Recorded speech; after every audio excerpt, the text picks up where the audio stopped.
CBI और ED की कार्रवाई का मुद्दा विधानसभा में छाया रहा। कांग्रेस के वरिष्ठ नेता अजीत शर्मा ने कहा कि केवल विपक्षी नेताओं को सीबीआई और ईडी के छापे पड़ेंगे। सब सत्ता पक्ष के नेता क्या दूध के धुले हैं? यह तो सवाल उन लोगों से पूछना चाहिए, केवल विपक्ष के नेताओं पर ही ईडी और सीबीआई के छापे क्यों पड़ रहे हैं? ये तो पहले हम आप लोग से पूछेंगे, क्या विपक्ष के लोगों में ही सिर्फ सीबीआई, ईडी और आईटी का रेड होगा? क्या भारतीय जनता पार्टी के सभी विधायक, सभी सांसद दूध के धुले हुए हैं? ये तो आप लोग को चिंता करनी है।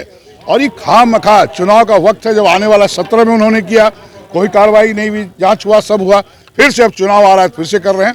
जनता सब देख रही है। और आपको बता दें, क्या भारतीय जनता पार्टी इसी तरह अगर विपक्ष को तंग करती रहेगी खामखा, तो जनता उनको उखाड़ 2024 में फेंकेगी और उनकी सरकार बेदखल होगी। सुशील मोदी कह रहे हैं कि नीतीश कुमार खुश है, तेजस्वी यादव अगर जेल चले जाएंगे तो सीएम का रास्ता साफ रहेगा। ये तो आदरणीय सुशील मोदी से आपको पूछना चाहिए वो क्या बोल रहे हैं। जब आदरणीय नीतीश कुमार जी बोल रहे हैं कि हम महागठबंधन में हैं, तो फिर उनके बोलने का मतलब क्या रह जाता है?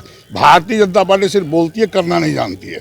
चाहे वो नौकरी देने की बात की हो युवकों को, चाहे महंगाई कम करने की बात हो, सिर्फ सुनते रहिए 2014 से। जमीन पर कोई काम नहीं और सिर्फ विपक्ष को तंग करने का काम है। जनता सब देख रही है। वहीं राजद के वरिष्ठ नेता भाई वीरेंद्र ने ईडी और सीबीआई की कार्रवाई पर कहा कि सरकार विपक्ष को एकजुट नहीं देखना चाहती। लालू प्रसाद यादव को तकरीबन 30 साल से सीबीआई ईडी तंग कर रही है। 2024 में बीजेपी का सूपड़ा साफ होने वाला है। इससे डर के सीबीआई और ईडी को पीछे लगा दी है। बीजेपी ने खुद ही सर्वे कराया है, जिसमें 40 से 40 राजद को दिखाया बड़का झूठा पार्टी है बीजेपी। आदरणीय लालू प्रसाद यादव जी को पिछले 30 वर्षों से ईडी और सीबीआई तंग कर रही है। और चूंकि 24 नजदीक है चुनाव लोकसभा का, और बिहार से बीजेपी सुपरा साफ हो रहा है, और 40 का 40 जो सर्वे आया है उसमें 40 का 40 सीट महागठबंधन को दिखा रहा है, तो बीजेपी वाले घबरा गए हैं। और इसी घबराहट में गलती पर गलती किए जा रहे हैं। और ये बीजेपी झूठा प्रचार है, मशीन है। रोज वो ट्विटर पर जहां तहां वो प्रचार कर रही है कि ये पकड़ाया, वो पकड़ाया। मैं कहूंगा कि जिसने छापामारी किया है वो सार्वजनिक करे, वो बयान दे। ये तो बीजेपी का बयान है कि ये पकड़ा गया, वो पकड़ा गई, तो बीजेपी का है।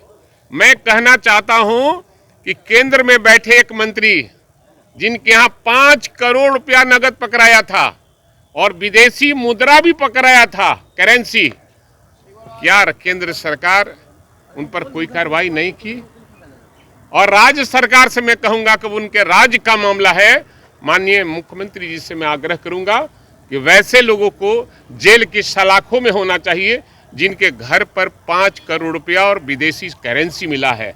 मैं आग्रह करूंगा कि ऐसे 2, 4, 5 गो लोग को बंद कीजिएगा, ये सब शांत हो जाएगा। कार्रवाई को लेकर मुख्यमंत्री को पत्र बोलेंगे क्या कि मुख्यमंत्री? निश्चित रूप से, जैसे अन्य राज्यों में कई राज्य हैं जहां कानून बना लिया है कि बिना राज्य सरकार के सहमति के ईडी का छापा और सीबीआई का छापा उनके यहाँ नहीं पड़े, सहमति ले उसके बाद करे।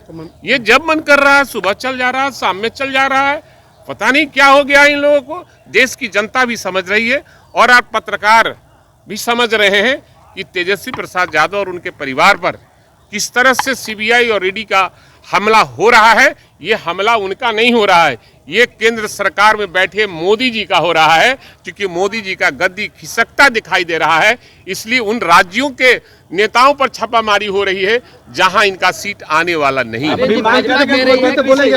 मुख्यमंत्री तो बोलेंगे कानून बनाए। मैं मांग करूंगा, कानून बनाना राज्य सरकार के और सरकार का काम है। हम मांग करेंगे कि इस तरह का कानून अन्य राज्यों में जो बना है वो ये बिहार राज्य में भी वो लागू हो, कानून बने बिना राज्य सरकार की सहमति से सीबीआई और ईडी ना आए।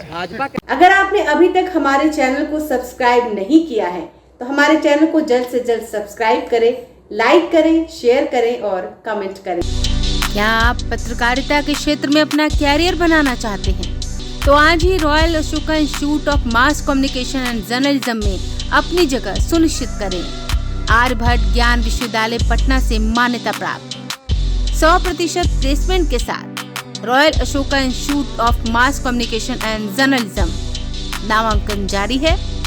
हमारा पता है DS/16 गायत्री मंदिर के समीप, कंकड़ बाग, पटना 8,20,000। आप हमें संपर्क भी कर सकते हैं। हमारा मोबाइल नंबर है 9955456126।